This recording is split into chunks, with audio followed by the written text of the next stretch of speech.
Allez, aujourd'hui je suis à Pordic pour aller faire une multicache qui va nous emmener un peu dans le passé, du coup sur le passé de Pordic.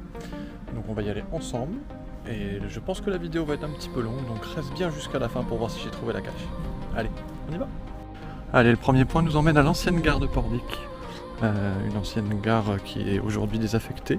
Elle a subi une intense activité, surtout après 36. Voilà la photo d'époque de la gare. Et du coup, elle servait beaucoup dans la période où les bains de mer étaient devenus à la mode. Aujourd'hui, elle n'existe plus.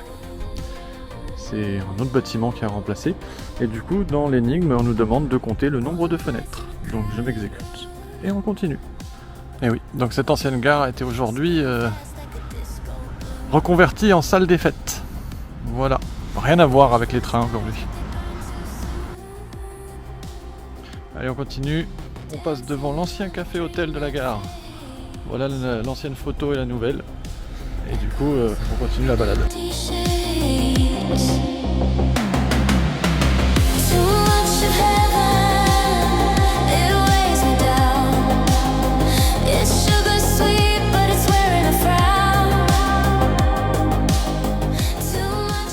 Le clocher de l'église intrigue. On a l'impression qu'il arbore les symboles des jeux de cartes.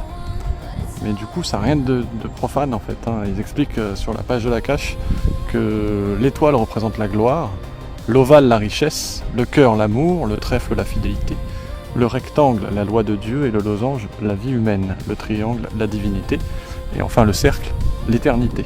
Sur la page de la cache, on nous demande de compter le nombre de losanges. Allez. Du coup, sur cette photo, on voit bien que près de l'église, il manque quelque chose. Parce que ça a été déplacé. Donc on va y aller de ce pas, c'est la prochaine étape.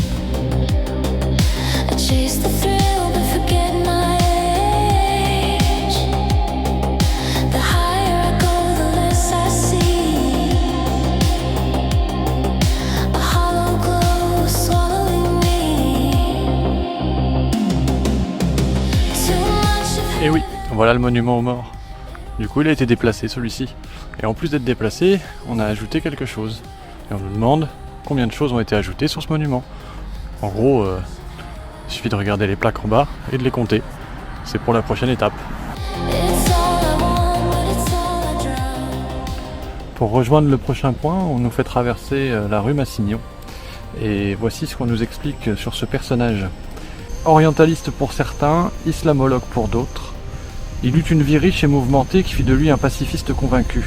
Malgré ses nombreux voyages et rencontres, notamment avec celle de Laurence d'Arabie, l'universitaire est resté très attaché à Pordic, où il a bâti sa maison familiale et où il est enterré. Il s'éteint en 1962 et laisse derrière lui une riche et complexe biographie sur l'islam et la civilisation arabe. Il est considéré comme l'un des principaux acteurs de l'établissement d'un dialogue entre l'islam et le catholicisme. Du coup, la prochaine question, c'est une petite charade pour trouver le prénom de Monsieur Massignon. Alors, je vous la pose. Mon premier est un animal sauvage, terreur des 3 petits cochons. Mon second est la 9e lettre de l'alphabet. Et mon tout est un prénom masculin. Sur cette étape, on me demande de compter le nombre de griffes sur un tanuki endormi. Alors déjà, je ne savais pas ce que c'était qu'un tanuki. J'ai regardé sur Google, et surtout qu'au point, il n'y a pas grand-chose en fait. Il n'y a rien d'endormi, il n'y a rien de réveillé.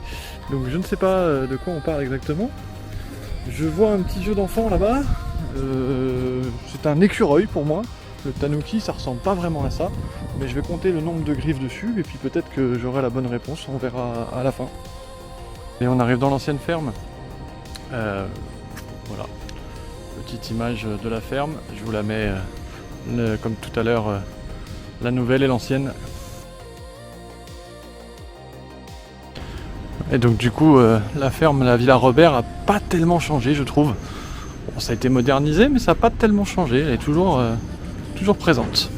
Et dans cette cour, donc c'est le sujet de l'énigme suivante, il y a 3 musiciens.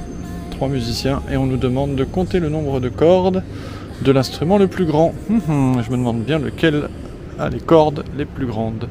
Ensuite, il me restera à faire les calculs pour aller voir si je trouve la cache. Bon, mais j'ai vraiment pas de chance avec les multis, moi. Après avoir décodé celle-ci, le checker est passé au vert. Donc je suis sûr d'être au bon endroit. L'indice correspond. Et l'indice était que la boîte était protégée par ce vieil arbre.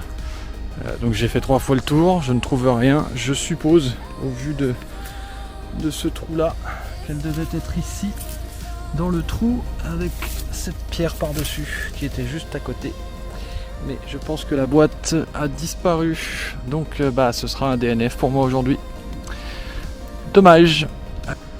Si tu veux suivre mes aventures heureuses ou malheureuses, n'hésite pas à t'abonner et tu verras bien quelle cache je trouve ou non. Allez, à bientôt.